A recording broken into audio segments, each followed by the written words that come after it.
오늘의 미스테리 주제는 바빌론 제국의 공중정원에 관해 소개하도록 하겠다. 어릴 적부터 나는 바빌론의 공중정원은 제목 그대로 공중에 둥둥 떠있는 정원이라고 생각했고, 성인이 되어서도 여전히 피터팬 증후군처럼 그렇게 믿고 있었다. 좋게 말하면 순수함이 묻어있다고 스스로 위로 삼고 싶지만, 누가 봐도 현실을 제대로 자각하지 못하는 좀 맹한과가 아니었나 싶다. 어쨌거나 오늘 소개해드릴 바빌론의 공중정원을 준비하면서, 바빌론의 공중정원은 하늘에 떠있는 정원이 아니라 높은 곳에 위치한 정원이라는 사실과 사랑하는 왕비를 위해 만들어진 정원이라는 사실이다. 바빌론의 공중정원은 신바빌론 제국의 수도를 아름답게 꾸미던 전설적인 정원으로 느부갓네살 2세가 조성하였다. 공중정원은 고대 7대 불가사의 중 하나로 역사가들 사이에서 유일하게 존재했었는지 의견이 분분하다고 한다. 기원전 500년 바빌로니아의 산림에서 살다가 삭막한 사막으로 시집을 온 메디아 왕국의 왕비 아미티스는 항상 고향을 그리워했다.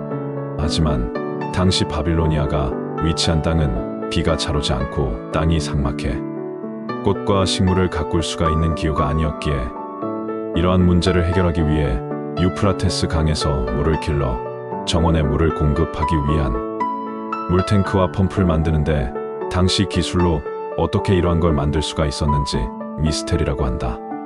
이야기 쉽게 표현한다면, 오늘날 바닥에서 30층 건물의 맨 꼭대기 높이까지 물을 공급할 정도의 기술이다.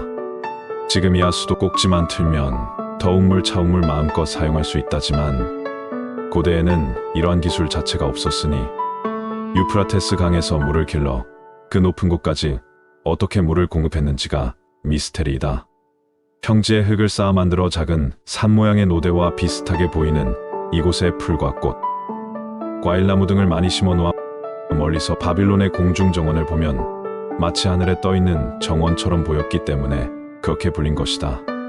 바빌론의 공중정원은 왕궁의 광장 중앙에 가로, 세로 각 400m, 높이 15m의 토대를 세우고 그 위에 계단식 건물을 세웠다. 맨 위층의 평면 면적은 60제곱미터에 불과했지만 총 높이가 105m로 오늘날의 30층짜리 빌딩 정도의 높이였다. 한 층이 만들어지면 그 위에 수천 톤의 기름진 흙을 옮겨놓고 넓은 발코니에 잘 다듬은 화단을 꾸며 꽃이랑 덩굴초랑 과일나무를 많이 심도록 한 이 피라미드형의 정원은 마치 아름다운 녹색의 깔개를 걸어놓은 듯이 보였다. 그런데 비가 거의 오지 않는 이곳에서 이렇게 큰 정원에 물을 대는 것은 여간 큰 문제가 아니었다. 이 문제를 해결하기 위해 왕은 정원의 맨 위에 커다란 물탱크를 만들어 유프라테스 강의 물을 펌프로 길어올리고, 그 물을 펌프로 각 층에 대어 줌으로써 화단에 적당한 습기를 유지토록 하였으며, 또한 그때그때 물뿌리개를 이용하여 물을 공급하도록 하였다. 정원의 아랫부분은 항상 서늘함을 유지하는 방을 많이 만들었을 뿐만 아니라, 그곳에서 창 너머로 바라보는 꽃과 나무의 모습은 어떤 말로도 표현할 수 없을 정도로 아름다웠다고 한다. 그러나 아름다운 왕비를 기쁘게 해주기 위해 세워진 공중정원은 오늘날 바벨탑과 더불어 흔적도 남아있지 않다. 네부카드네자르 왕의 이름은 구약 성서에 남아있지만 아름다운 메디아 출신 왕비에 관해서는 아무런 언급도 하지 않은 것으로 보아 일종의 전설에 불과한 것으로 볼 수 있다. 바벨탑이나 공중정원의 흔적은 볼 수 없지만 바빌로니아 왕국의 수도 바빌론의 폐허는 오늘날까지 남아있다. 바빌론의 발굴은 독일 동방협회에 의해 1899년에 처음으로 시작되어 20세기에 들어설 때까지 계속되다가 마침내 최전성기의 궁전 이슈타르문, 성벽 등이 있는 메소포타미아의 바빌론은 장엄함을 드러내게 되었다. 고대 문헌에서 공중정원에 대한 첫 번째 기록은 그리스 섬에서 이주한 바빌론의 벨우스루라고 불린 사제이자 코스 출신인 베로수스가 기록한 것이다. 베로수스가 기원전 290년에 쓴 공중정원에 대한 글은 후대 작가들의 글에서 인용된 것으로만 전해질 뿐이다.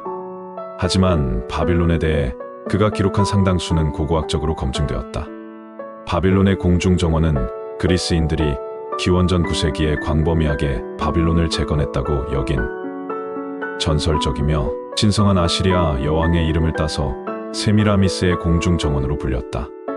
대부분의 학자들은 식량 생산이 아니라 단순히 즐거움을 위해 공중 정원을 만들었으며, 공중 정원에 대한 아이디어가 파라다이스로 알려졌던 비옥한 초승달 지대에서 유래했다고 보고 있다.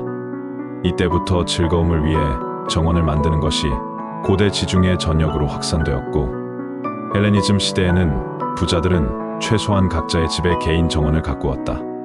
정원에 꽃과 식물만 심은 것이 아니라 건축물, 조각상, 분수대가 더해지면서 고대 정원사들은 경관을 중요하게 생각하였다. 폼페이 같은 곳의 프레스코 화가들이 방 안에 들어설 때 정원에 들어가는 것 같은 착각이 들게 하는 장면을 저택 벽 전체에 그릴 정도로 정원은 모두가 원하는 특징이 되었다. 이 정원들은 모두 고대 메소포타미아, 특히 바빌론의 아름다운 공중 정원을 모방했다. 베로수스는 공중 정원이 산을 모방해서 만들어졌고, 거대한 나무와 꽃들이 다양하게 심어진 벽돌로 된 높은 테라스라고 묘사한다. 공중 정원은 초목의 아름다움을 더하는 것뿐만 아니라 물을 끌어올리기 쉽게 지어졌다. 또한 바빌로니아의 왕비이자 메디아 출신인 아미티스의 향수병을 치유하기 위해 고향의 초목과 언덕을 모방해서 정원을 만들었다고 설명한다. 하지만 유감스럽게도 바빌로니아의 기록에는 그런 이름을 가진 왕비가 없다. 다른 몇 가지 출처에는 공중 정원이 기원전 4세기에도 존재했었던 것처럼 나와 있다. 하지만 모두 느부갓네살 2세의 통치가 수세기 지난 후에 기록되었고, 바빌론에 한 번도 가본 적이 없고 원예나 공학을 잘 모르는 작가들이 기록한 것이다.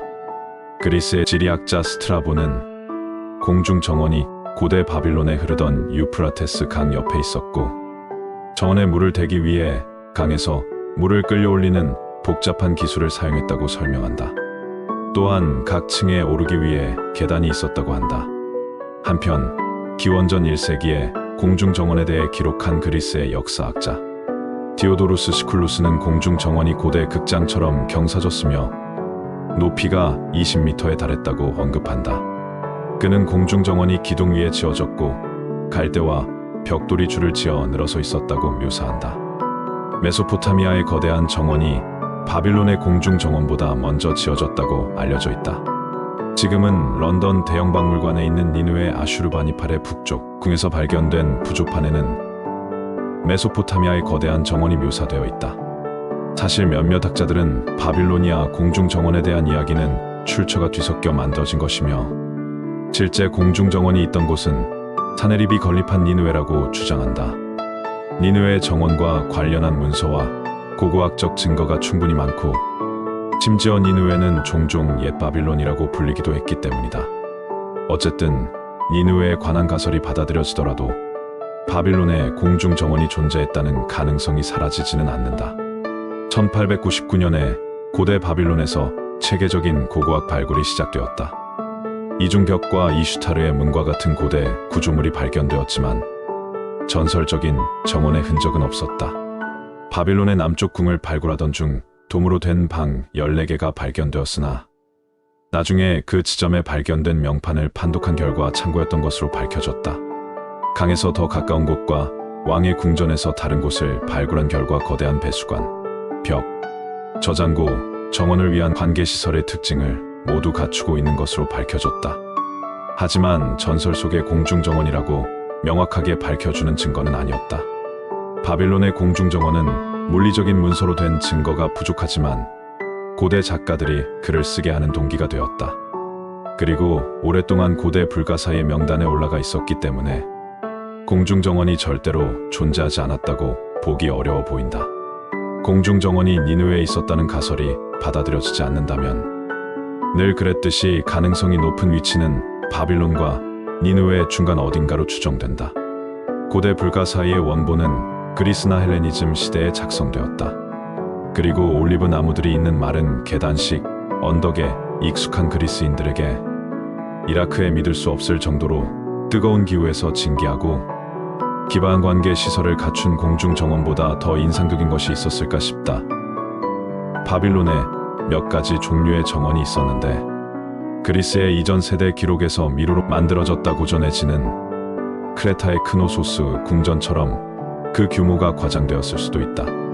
바빌론의 공중정원이 불가사의가 된 이유는 그 규모에서부터 그 시대 건축 방식과 관리까지 과연 그토록 거대하고 웅장한 시설을 어찌 관리했을까 하는 미스테리다.